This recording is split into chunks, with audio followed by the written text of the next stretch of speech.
US troops have almost completed their pullout after a conflict that has cost them and the Afghan people dearly. Afghan civilians have suffered huge losses of life, with more than 47,000 killed since 2001. While the Afghan government keeps the army's death toll secret to avoid damaging morale, estimates show that between 66,000 and 69,000 Afghan soldiers have also been killed. More than 2,400 US soldiers and 455 UK soldiers and military personnel have been killed in action. And the war has now cost an approximate $2.261 trillion. Sky News has spent time with the Taliban in this exclusive report.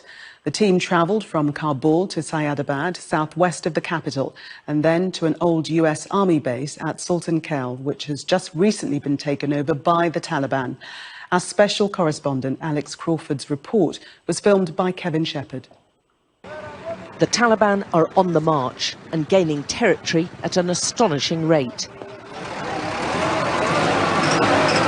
We've been invited to meet them inside their own base. They want to show us, as foreign journalists, how strong they are, and also how they're in no mood to compromise. The departure of the bulk of the American and other NATO forces has emboldened them, and they smell victory. One commander in Wardak province told me they would never work alongside the other groups in government.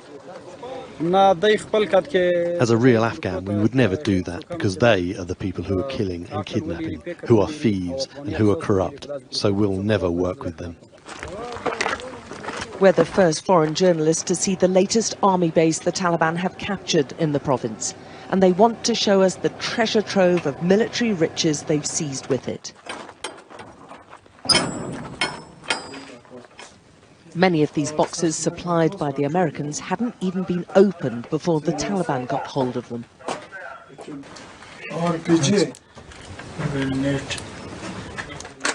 Whoa.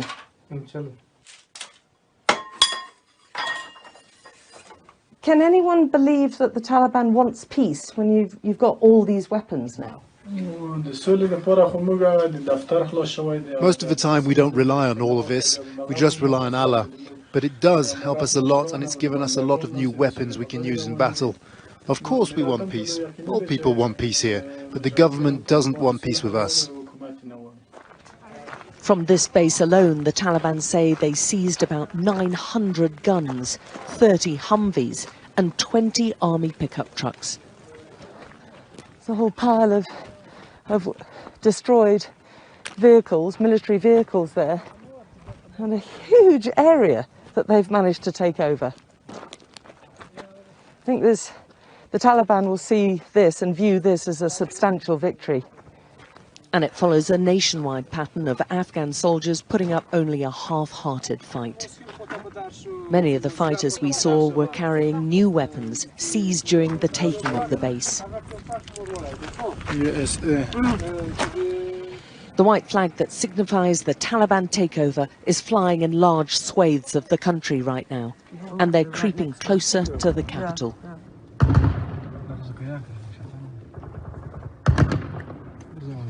Our journey en route to the Taliban was halted. This is a crucial highway which the Taliban have been trying to get control of. The Afghan army brought in reinforcements to push them back.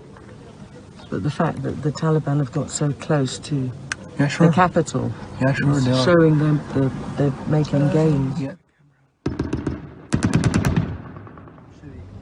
The Taliban are winning the propaganda war, able to plant and detonate roadside bombs with few reassurances from the government about how they're going to regain control. Instead, in Taliban-controlled areas, they blame the Afghan National Army for injuries and insecurity. We saw no women at all out in public, although the Taliban insist they've progressed and want their girls educated. Do you all welcome the Taliban being here? Tell me why. Because it's so much safer now. The Taliban have brought us security and peace, he says. The Taliban paint themselves as deeply religious and say they're fighting for an Islamic emirate based on a strict interpretation of Sharia law. Like so many others, this former prisoner jailed by the Americans immediately rejoined the fight on his release. The only thing that will persuade me to put down my gun is if there's Islamic law here, based entirely on Islam, and the government is run according to Islamic rules. The Taliban resurgence appears to have real momentum, and that's worrying for the Afghan government and its international allies, who are now watching all the military hardware they handed over ending up in the hands of the group they're meant to be used against. The government is seen as weak and deeply unpopular in areas, particularly where the Taliban have managed to take a hold. Can you work with any of them? They are nothing, anything. They are nothing. In this, we will destroy them. We are going to destroy from our country.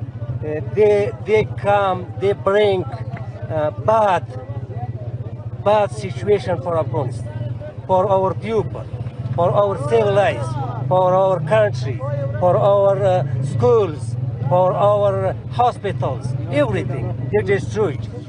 And this while peace talks are meant to be ongoing. And all the while the Taliban seem to be growing stronger, and that will surely lessen their desire to do any deals. Alex Crawford, Sky News in Wardak province.